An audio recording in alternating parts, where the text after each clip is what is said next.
किसी काम को शुरू करते हैं, उस काम को शुरुआत के टाइम पे हमें काफ़ी प्रॉब्लम्स होते हैं, काफ़ी हर्डल्स का सामना करना पड़ता है शुरुआती दौर पे, और हमें समझ नहीं आता कि वो काम कैसे होगा। और उस काम को करने में कई बार, जिस काम को करने में 1 घंटा लगना चाहिए, पूरा दिन निकल जाता है।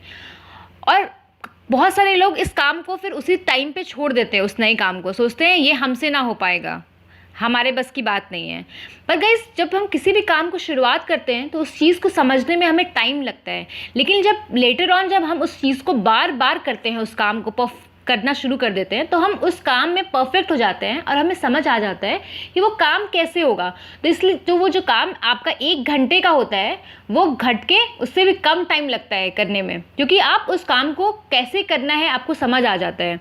इसलिए यहाँ पे लिखा गया है, do not give up, the beginning is always the hardest. जब हम कोई काम शुरू करते हैं, हमेशा वो हार्ड लगता है हमें, मुश्किल लगता है हमें, लेकिन जब करते करते जब हम उस काम को करने लग जाते हैं तो हमें समझ आ जाता है कि ये काम कैसे होने वाला है। तो इसलिए शुरुआत के टाइम पे गिव अप नहीं करना चाहिए जब आप काम को शुरू कर रहे हो। तो so welcome to my channel, I am Shalini. और आज हम डिस्कस करेंगे नेक्स्ट चैप्टर आपके हिस्ट्री का, जो हम एनसीईआरटी यहाँ पे हिस्ट्री डिस्कस कर रहे थे, और हमने चैप्टर 1 to 7 डिस्कस कर लिया था, जिसमें हमने pre historic, Mesolithic, Neolithic site के बारे में सबसे पहले देखा था। ये साइट काफ़ी इंपॉर्टेंट है, जो कुछ 2 मिलियन से 10,000 से शुरू होता है हिस्ट्री का, जहाँ हम पहले देखते हैं कि शुरुआती दौर में स्टोन एज के बारे में बात करते हैं। उसके बाद आपका इंडस वैली सिविलाइजेशन का शुरुआत होता है। ये कुछ 2500 से कुछ 1750 तक कुछ चला था। एंड देन इंडस वैली के बाद जो शुरू होता है वो होता है आपका वैदिक एरा, जिसको 2 पार्ट में डिवाइड किया गया है। एक वैदिक एज है, दूसरा लेटर वैदिक एज है। जो कि वैदिक एज है वो 1500 से कुछ आपका 1000 BC तक चला है, और आपका लेटर वैदिक एज है वो 1000 से 600 BC तक चला है। फिर जो आता है आपका महाजनपद का टाइम, जिस समय नए नए किंगडम्स उभर कर आते हैं, नए नए जनपद उभर कर आते हैं, महाजनपद होते हैं, काफ़ी बड़े होते हैं वो कंपैरेटिवली जो हमने पहले देखा था उससे। वो जो 600 से 325 तक चलते हैं। और फिर आता है आपका मौर्य युग बोलते हैं, ठीक है, मौर्य काल शुरू होता है। तो मौर्य काल जो है वो 325 से शुरू होगा, जिसके बारे में आज हम डिस्कस करने वाले हैं, और कुछ 185 तक चलेगा, ठीक है। तो लेक्चर शुरू करने से पहले हम एक क्वेश्चन देख लेते हैं। हमने ये डिस्कस किया था फर्स्ट चैप्टर में कि जो अर्लीस्ट एविडेंस है आपका मेन का, वो कहाँ मिला था इंडिया में। The earliest evidence of main found in, कहाँ मिला था? तो आप बताओ, नीलगिरी में मिला था, या शिवालिक में, नल्ला मल्ला मिला था, या फिर नर्मदा हिल्स में मिला था? कहाँ पे मिला था? तो ये हमने डिस्कस किया था। आई होप आपने वो सारे लेक्चर देखे होंगे। अगर आपने नहीं देखा है तो डिस्क्रिप्शन में आपको उसका लिंक मिल जाएगा, आप वो सारे लेक्चर देख लेना, देन आप ये देखना, थोड़ा लिंक आपको करने में थोड़ा आसानी होगा चीज़ों को, और आप अच्छे से समझ पाओगे, ठीक है। और बताओ फिर कब कहाँ मिला था? तो आपको ये मिला था नर्मदा हिल्स के पास, ठीक है, नर्मदा हिल्स में मिला था। हमने फर्स्ट लेक्चर में ये डिस्कस किया था कि क्या क्या कहाँ कहाँ एविडेंसेस मिले हैं, मेन के अर्ली एविडेंस जो मिले हैं। तो सबसे पहले नर्मदा मिला था, एंड देन आफ्टर कहाँ मिला था आप कमेंट सेक्शन में बताओ।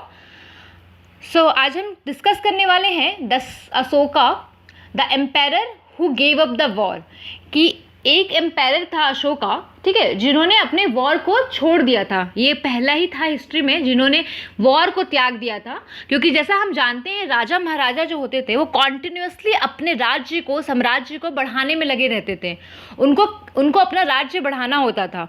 लेकिन ये पहले ऐसे राजा थे जिन्होंने वॉर को छोड़ दिया था और अपने राज्य को मतलब कह सकते हो आप एक जगह सिमट लिया था, जहाँ तक था वहीं तक रहने दिया था, और वॉर करना छोड़ दिया था बाद के टाइम में। ऐसा उन्होंने क्या देखा, क्या ऐसा हुआ जिन्होंने वॉर को छोड़ दिया, इसके बारे में हम इस चैप्टर में डिस्कस करेंगे। सो हम देख लेते हैं कि इस चैप्टर में हम क्या क्या चीज़ें डिस्कस करने वाले हैं, या हम जानेंगे कि डायनेस्टी क्या होता है, ठीक है। डायनेस्टी से क्या अर्थ है आपका? A very big kingdom and empire, जो मौर्य के बारे में एक एम्पायर बोला गया है, बहुत बड़ा किंगडम बोला गया है, वो क्यों बोला गया है यहाँ जानेंगे हम। एक एम्पायर कैसे डिफरेंट होता है किंगडम से, इस बारे में जानेंगे। एम्पायर को रूल कैसे किया जाता था, उसका शासन प्रणाली कैसे चलता था, इस बारे में जानेंगे। अशोका को एक यूनिक रूलर क्यों बोला गया है, हम इस चीज़ के बारे में भी जानेंगे यहाँ पे। फिर देखेंगे अशोका ने वॉर जो किया था कलिंगा का वॉर, जो काफ़ी फेमस वॉर है, और इसके बाद उन्होंने युद्ध त्याग दिया था। तो इस बात को जानेंगे। फिर जो इनके इनके इंस्क्रिप्शन थे जो कलिंगा वॉर को डिस्क्राइब करते हैं वो देखेंगे। इंस्क्रिप्शन का मतलब होता है किसी भी हार्ड सरफेस पे चीज़ों को लिखवाना, ठीक है, कार्व करना आप कह सकते हो। तो या तो वो मेटल पे होगा या तो वो स्टोन पे होगा, ठीक है। तो ये सारी चीज़ों को देखेंगे। फिर अशोका की धम्म पॉलिसी के बारे में जानेंगे, और फिर मौर्य एम्पायर, इतना बड़ा एम्पायर क्यों डिक्लाइन हो गया, इसके बारे में हम जानेंगे। तो यहाँ पहला क्वेश्चन देख लेते हैं, डायनेस्टी की। डायनेस्टी क्या होता है? डायनेस्टी कब कहते हैं हम? डायनेस्टी हम उस टाइम को कहते हैं जब कोई भी राज्य रूल कर रहा हो, और उस रूल करने के दौरान जो उसका जो फैमिली मेम्बर है वही रूल कर रहा हो। मतलब पहले उसके पापा के बाद बेटा के बाद बेटे का बेटा, ऐसा चलेगा। हेरिडिटरी सिस्टम होगा। बाहर से कोई और रूलर आके रूल नहीं करेगा, या जनता को अपॉर्चुनिटी नहीं दिया जाएगा कि वो अपने रूलर को चूज करे। जैसा हमने पहले पढ़ा था, क्या हुआ था पहले ऐसा होता था ना कि कोई असेंबली हुई, असेंबली में लोग बैठे हुए हैं, वहाँ पे उन लोगों को ही ये अपॉर्चुनिटी दिया जाता था कि आप अपने आप अंदर से ही अपने ही ग्रुप में किसी एक आदमी को चूज़ कर लें जो रूल करेगा हमारे ऊपर। और वो जो रूलर होगा उसमें लीडरशिप क्वालिटी अच्छी होनी चाहिए, और जो भी चीज़ें रूलर की होती है उसके अंदर वो सारी क्वालिटी होनी चाहिए। पहले हमने ये देखा था। लेकिन लेटर ऑन क्या होता है कि जब जब महाजनपद आते हैं और उसके बाद जब डायनेस्टी की शुरुआत होती है, तो उसके बाद जो ये रूलिंग का जो हिसाब था वो क्या हो गया कि उसके बाद एक फैमिली का मेंबर ही बस रूलर बनता रहेगा, ठीक है। तो इस चीज़ में तो डायनेस्टी में क्या होता है कि member of the same family becomes ruler one after another, उसको बोलते हैं डायनेस्टी। फिर मौर्य डायनेस्टी में 3 इंपॉर्टेंट रूलर थे, देख लेते हैं कौन से थे। एक चंद्रगुप्ता, बिंदुसार, अशोका। चंद्रगुप्ता के जो बेटे थे वो बिंदुसार थे, और बिंदुसार के जो बेटे थे वो थे अशोक, जो कि बहुत ही महान रूलर माने जाते हैं अपने हिस्ट्री में, ठीक है। फिर ये आपने देखा होगा नोट में हमेशा ये स्तंभ हमें देखने को मिलता है, तो ये काफ़ी इंपॉर्टेंट है। ये स्तंभ भी अशोका के टाइम में ही अब ये कह सकते हैं आप खड़ा किया गया था, और इसकी बहुत ही लॉन्ग हिस्ट्री है, और ये इसको स्टोन में कार्व करके सारनाथ में लगाया गया। बेसिकली आप कभी सारनाथ विजिट करो तो आप इसको देख सकते हो, इस स्टोन को। तो देखते हैं कि ये बहुत बड़ा किंगडम क्यों कहलाया जाता है। Why his kingdom was called an empire, क्यों इसको एम्पायर कहा गया, ठीक है। इस बात को जानते हैं। अशोका जो थे वो बहुत ही बड़े राजा थे, बहुत ही आप कह सकते हैं बहादुर राजा थे, और बहुत ही महान राजा कहलाते हैं हिस्ट्री में। अगर आप इतिहास की बात करो तो इतिहास में बहुत महान राजा अशोक कहलाते हैं।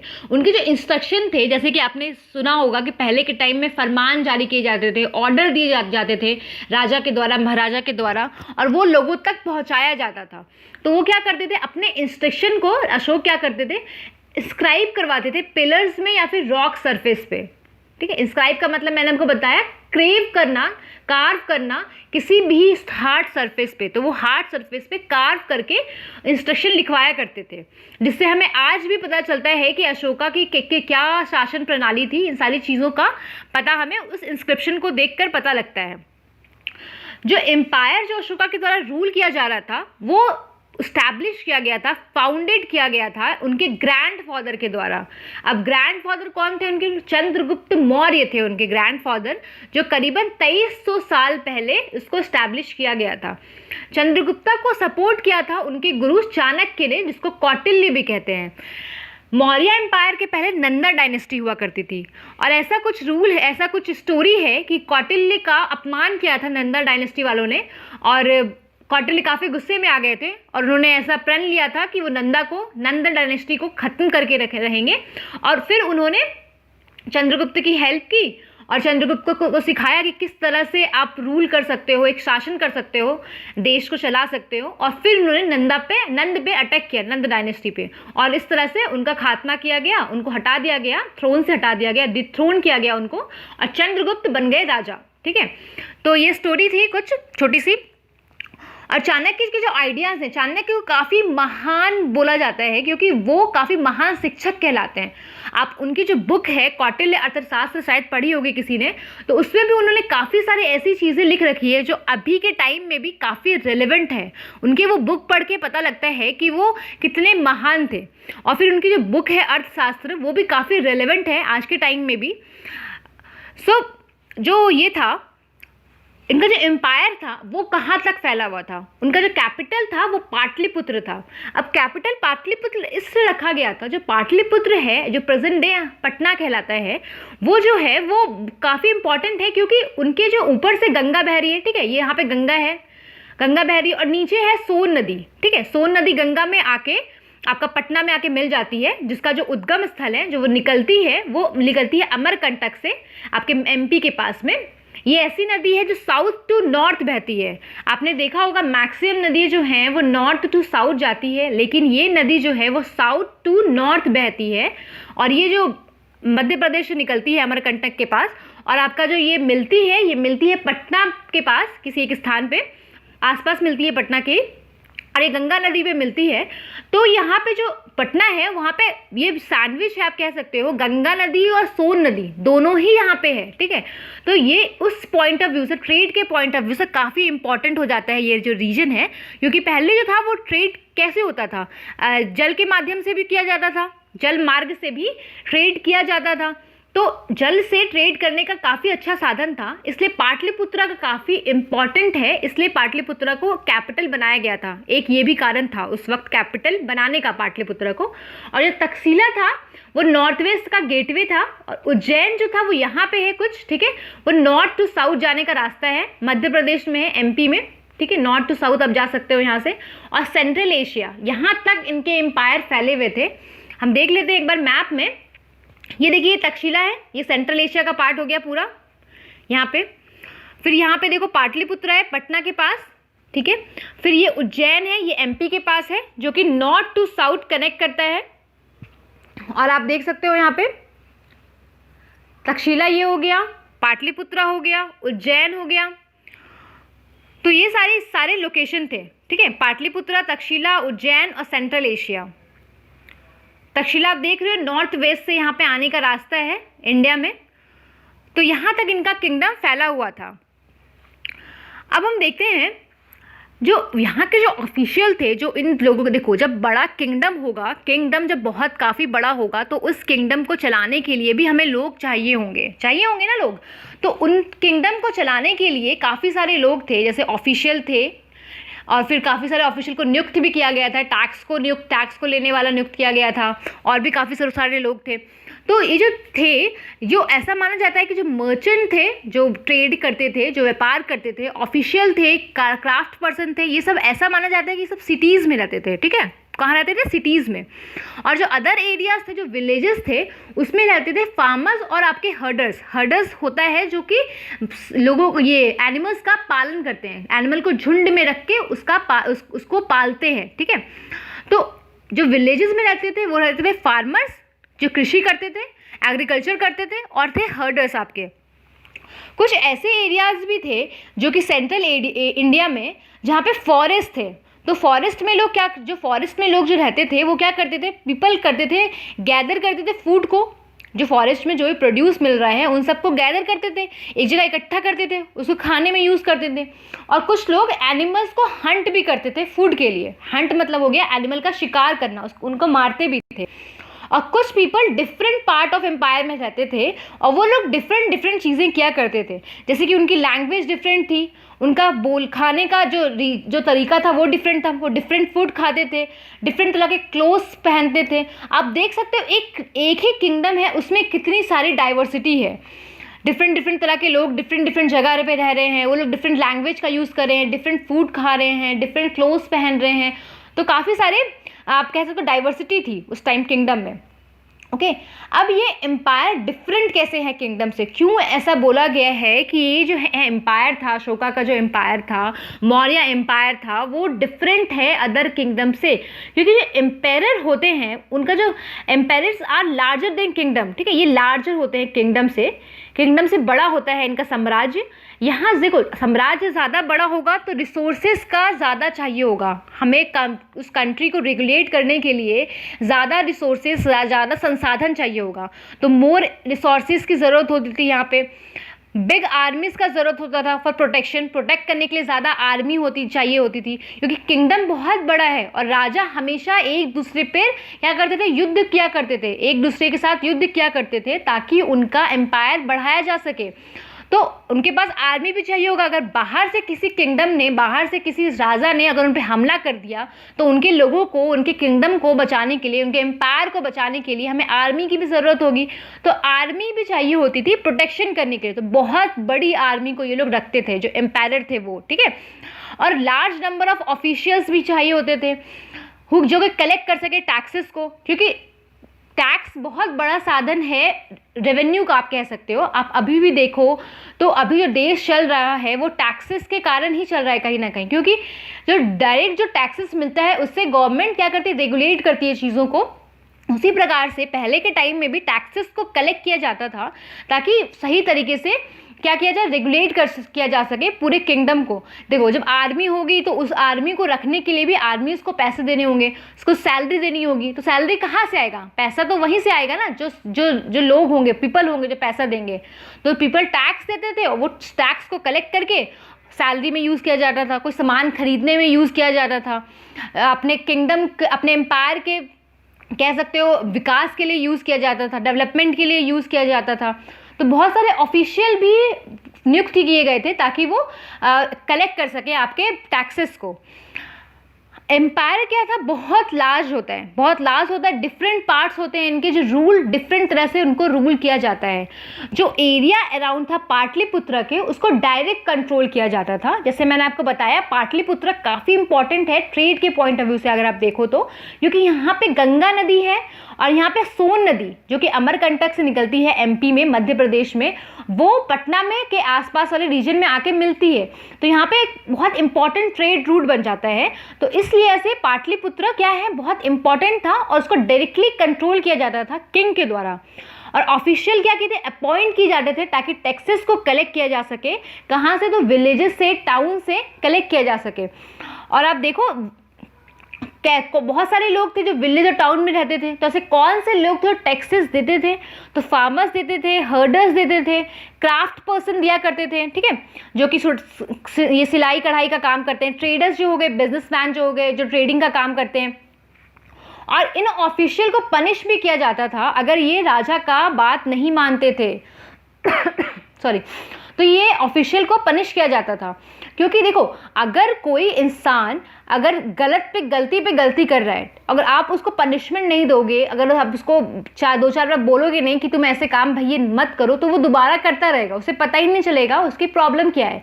और कोई जो बंदा है वो बार बार एक ही काम को कर रहा है जो कि गलत है, तो उसको पनिशमेंट देना भी ज़रूरी है ताकि उसको एहसास हो कि वो गलत कर रहा है। तो इसीलिए ऑफिशियल को ऑफिसर्स जो थे उनको पनिशमेंट भी दिया जाता था अगर वो रूलर्स के ऑर्डर को नहीं मानते थे, ताकि एक राज्य व्यवस्था बनी रहे, एक जो स्मूथ फंक्शन हो सके इकॉनमी का और उनके साम्राज्य का। अब बहुत सारे जो ऑफिशियल थे उनको सैलरी दी जाती थी। ऑब्वियस सी बात है कोई फ्री में तो काम करेगा नहीं, कुछ ना कुछ उसको बेनिफिट होगा तभी तो वो काम करेगा, तो उनको सैलरी दी जाती थी। कुछ मैसेंजर थे जो कि क्या करते थे, एक जगह से दूसरे जगह जाते रहते थे। क्यों जाते थे, क्योंकि देखो पहले तो ऐसा तो नहीं था, बहुत ज़्यादा डेवलप्ड थी चीज़ें, ट्रेड रूट बहुत ज़्यादा डेवलप नहीं था, जो आपका ये घोड़ा गाड़ी था वो बहुत ज़्यादा डेवलप नहीं था। पहले तो ऐसा होता नहीं था कि आप पोस्ट लगा दो पोस्ट पहुंच जाएगा आपका। तो क्या कर राजदूत हुआ करते थे, वो क्या करते थे एक जगह से दूसरी जगह जाते थे, अपने किंगडम की बात दूसरे किंगडम तक पहुंचाते थे और वहाँ के राजदूत हमारे यहाँ आते थे, अपने किंगडम की बात वो लेके आते थे। तो इस तरह से उनका कम्युनिकेशन चलता रहता था। टेलीफोन तो होता नहीं था, फ़ोन कर दिया भाई बता दिया कि ये मैसेज है, ऐसे ऐसे काम है, ऐसा तो होता नहीं था। तो मैसेंजर जो चिट्ठी लेके जाया करते थे, ठीक है, आप ऐसे समझो। तो स्पाई जो है वो क्या करते थे, कि जो वॉच करते रहते थे सारे ऑफिशियल पे। स्पाई जो हो गया आप कह सकते हो ऐसे लोग जो कि ये राजा के द्वारा नियुक्त किए जाते थे, जो कि उन पे नज़र रख सके। ओके, तो ये नज़र रखने वाले लोग थे जो उन पे नज़र रखते थे ऑफिशियल्स पे। सुपरवाइज किया जाता था एम्पायर के द्वारा, जो राजा होता था, महाराजा होता था कह सकते हो, उनके द्वारा सुपरवाइज किया जाता था सारे लोगों को। और कैसे वो सुपरवाइज करते थे, हेल्प लेते थे। मेंबर्स जो थे रॉयल फैमिली के, उनसे हेल्प लेकर के, सीनियर मिनिस्टर से हेल्प लेकर के, इन सब के हेल्प लेके वो काम किया करते थे। और जो अदर एरिया और प्रोविंस थे, प्रोविंस मतलब हो गया प्रांत, जो कि उनके ही साम्राज्य में आता था। तो डिफरेंट डिफरेंट प्रोविंसेस था, प्रांत था, जो रूल किया जाता था प्रोविंशियल कैपिटल के द्वारा, जैसे तक्षशिला हो गया, उज्जैन हो गया। जैसे उनका जो साम्राज्य है वो काफ़ी ये आप कह सकते हैं बहुत लंबा फैला हुआ है। आप देख सकते हो ये कैसे कहाँ से कहाँ तक है। देखो यहाँ से शुरू हो रहा है तक्षशिला से, यहाँ से कुछ ऐसे करके यहाँ पे इस तरह से फैला हुआ। इतना बड़ा किंगडम है, तो उस किंगडम पे आप उस किंगडम पे क्या करने के लिए, ये राज्य अच्छे से करने के लिए, अब सिर्फ पाटलिपुत्र से एक कैपिटल सिटी से तो इनको कंट्रोल किया नहीं जा पाएगा। तो डिफरेंट डिफरेंट प्रोविंशियल कैपिटल बनाए गए थे जहां से इनको रूल किया जाता था। तक्षशिला हो गया, उज्जैन हो गया, ये सब क्या थे, प्रोविंशियल कैपिटल थे। कुछ जो कंट्रोल था वो क्या था, पाटलिपुत्र के द्वारा इन पे रखा जाता था। और कैसे रखा जाता था, तो टाइम टू टाइम यहाँ पे ना रॉयल प्रिंसेस विजिट करते रहते थे एज ए गवर्नर। ओके, मतलब गवर्नर क्या हो गया कि राजा का ही आप कह सकते हो, राजा ने ही भेजा है अपने अंदर किसी इंसान को जो कि वहाँ के शासन को देखेगा। जैसे कि आपके प्रेसिडेंट होता है, प्रेसिडेंट के प्राइम मिनिस्टर होता है, उसके बाद होता है गवर्नर, जो कि प्रेसिडेंट द्वारा नियुक्त किया जाता है आपका डिफरेंट डिफरेंट स्टेट्स में। तो उस तरह से गवर्नर को भेजा जाता था राजा के द्वारा। ओके, रॉयल प्रिंसेस को भेजा जाता था एज ए गवर्नर इन सब जगहों पे, कि वहाँ पे शासन प्रणाली, वहाँ पे जो व्यवस्था है, वहाँ पे जो रूलिंग जो चल रही है वो सही तरीके से चल तो रही है।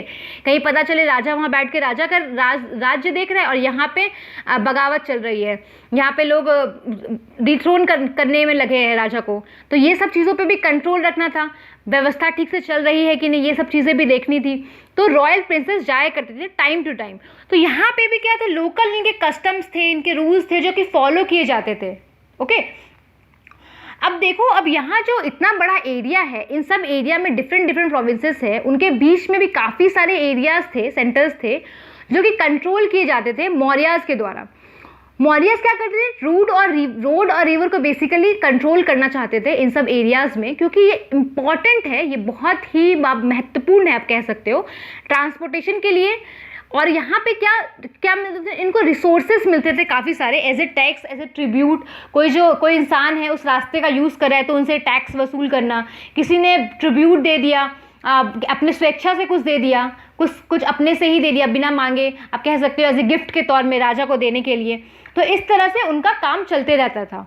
इस जगह से भी, जो एरिया था यहाँ से भी इनको रिसोर्सेज मिलते थे। अब सवाल ये उठता है टैक्सेस और ट्रिब्यूट में क्या डिफरेंस है। तो अगर आप टैक्सेस की बात करो तो टैक्सेस क्या होता है, रेगुलर लगाया जाता है। आप पे अगर टैक्स लगाया गया है तो आपको टैक्स देना होगा रेगुलर बेसिस पे। लेकिन ट्रिब्यूट क्या होता है, ये जो कलेक्ट किया जाता है ये विलिंगली लोगों के द्वारा दिया जाता है, उनको फोर्स नहीं किया जाता है कि आप टैक्स ट्रिब्यूट दो। उनका मन होगा तो वो ट्रिब्यूट देंगे, अपने खुशी से ट्रिब्यूट देना। ओके, जैसे आप गिफ्ट देते हो, कहीं जाते हो तो किसी फ्रेंड को, तो अपने खुशी से देते हो ना, कोई फ्रेंड आपको फोर्स तो करता नहीं है कि आप गिफ्ट दो उनको, तो आपकी अपनी स्वेच्छा से अपने अनुसार आप उसको कुछ गिफ्ट देते हो। दूसरी तरह से राजा को भी ट्रिब्यूट दिया जाता था, गिफ्ट दिया जाता था आप कह सकते हो। और फिर अर्थशास्त्र हमें ये भी बताता है कि नॉर्थ वेस्ट जो है वो इम्पॉर्टेंट था ब्लैंकेट के लिए। डिफरेंट रीज़न था, वो डिफरेंट चीज़ों के लिए इम्पॉर्टेंट था। जैसे कि नॉर्थ वेस्ट आपका ब्लैंकेट के लिए इम्पॉर्टेंट था, साउथ इंडिया आपका गोल्ड और प्रीसियस स्टोन के लिए इम्पॉर्टेंट था। और ये सब जो रिसोर्सेज थे, ये काफ़ी सारे ऐसे रिसोर्सेज थे इसमें से जो कि ट्रिब्यूट के तौर पे राजा के द्वारा कलेक्ट किए जाते थे, और आप कह सकते हो जनता राजा को as a tribute, as a gift देती थी। सो गाइज, आई होप आपको ये लेक्चर समझ आया होगा, और अगर अच्छा लगा हो तो लाइक ज़रूर करना, और नहीं अच्छा लगा होगा तो आप डिसलाइक भी कर सकते हो।